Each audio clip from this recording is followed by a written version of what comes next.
আসসালামু আলাইকুম ওয়া রাহমাতুল্লাহি ওয়া বারাকাতুহু। আলহামদুলিল্লাহি ওয়াহদাহু ওয়াস সালাতু ওয়াস সালামু আলা মান লা নাবিয়্যা বা'দাহু, আম্মা বা'দ।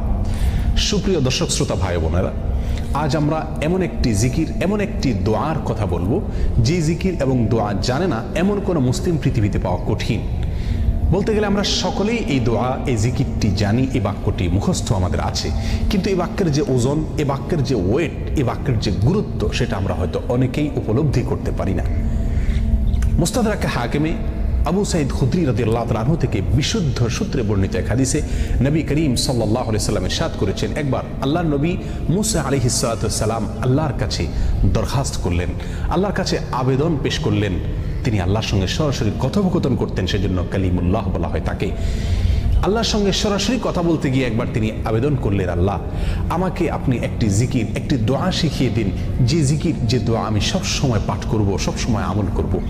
আল্লাহ সুবহানাহু ওয়া তাআলা তখন মুসা আলাইহিস সালামকে বললেন, কুল লা ইলাহা ইল্লাল্লাহ, হে মুসা আপনি লা ইলাহা ইল্লাল্লাহ এই দোয়াটি সবসময় পাঠ করবেন, এই জিকিরটি সবসময় পাঠ করবেন, এটা আপনাকে আমি দিলাম। মুসা আলাইহিস সালাম কিছুটা আশ্চর্যান্বিত হয়ে আল্লাহ সুবহানাহু ওয়া তাআলাকে বললেন, আল্লাহ লা ইলাহা ইল্লাল্লাহ এটা তো এমন একটি বাক্য, এমন একটি জিকির, এমন একটি দোয়া যেটা সকলেই বলে, সব মানুষই বলে। আমি তো আপনার কাছে স্পেশাল কোনো দোয়া চেয়েছিলাম, বিশেষ কোনো দোয়া চেয়েছিলাম।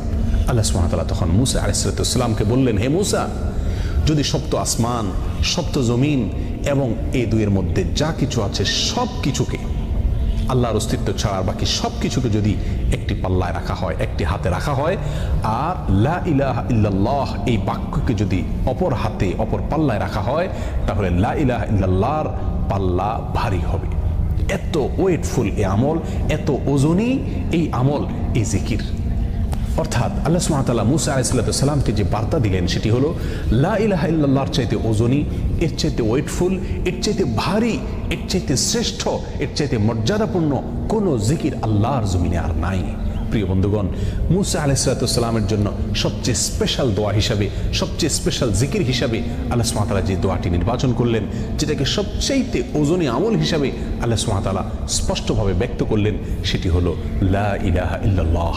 অথচ এই লা ইলাহা ইল্লাল্লাহ এটাকে আমরা খুব সাধারণ একটি জিকির মনে করি, খুব সাধারণ একটি দোয়া মনে করি, আমরা বিশেষ আমল খুঁজে বেড়াই। অথচ এর চাইতে বিশেষ, এর চাইতে স্পেশাল কোনো আমল আল্লাহর জমিনে আর হতে পারে না। জিকিরের মধ্যে যত জিকির আছে, যত দোয়া আছে, যত আমল আছে, সমস্ত জিকিরের ভিতরে সবচেয়ে শ্রেষ্ঠ, সবচেয়ে ওজনী আমল, সবচেয়ে ওজনী জিকির হলো এই লা ইলাহা ইল্লাল্লাহর জিকির। মিজানের পাল্লায় কিয়ামতের দিন যখন আমার নেকামল মাপা হবে, তখন আমার নেকামলে শুধুমাত্র লা ইলাহা ইল্লাল্লাহ এর আধিক্য যদি থাকে, তাহলে ইনশাআল্লাহ আমার নেকামলে পাল্লা অনেক বেশি ভারী হবে। আসুন, চলতে ফিরতে, উঠতে বসতে, অবসরে, কাজের ফাঁকে সব সময় মুখ থেকে, অন্তরের গভীর থেকে লা ইলাহা ইল্লাল্লাহ উচ্চারণ করতে থাকি। অন্তর পরিষ্কার হয়ে যাবে, অন্তর ময়লা দূর হবে, অন্তরের পেরেশানি দূর হবে, অন্তরে আল্লাহ সুবহানাহু ওয়া তাআলার প্রতি আস্থা বাড়তে থাকবে, ঈমান বাড়তে থাকবে। এবং লা ইলাহা ইল্লাল্লাহ এই জিকির আমরা যত বেশি করব, তত বেশি সৃষ্টি জগতের অন্য সব কিছু আমাদের কাছে তুচ্ছ মনে হতে থাকবে, সব কিছুর হারানোর কষ্ট আমরা ভুলতে থাকব। আল্লাহ সুবহানাহু ওয়া তাআলার কাছে আমরা খুব বেশি নৈকট্য অর্জন করতে পারবো। আসুন বলতে থাকি বেশি থেকে বেশি, অন্তরস্থল থেকে ঈমানের সঙ্গে লা ইলাহা ইল্লাল্লাহ।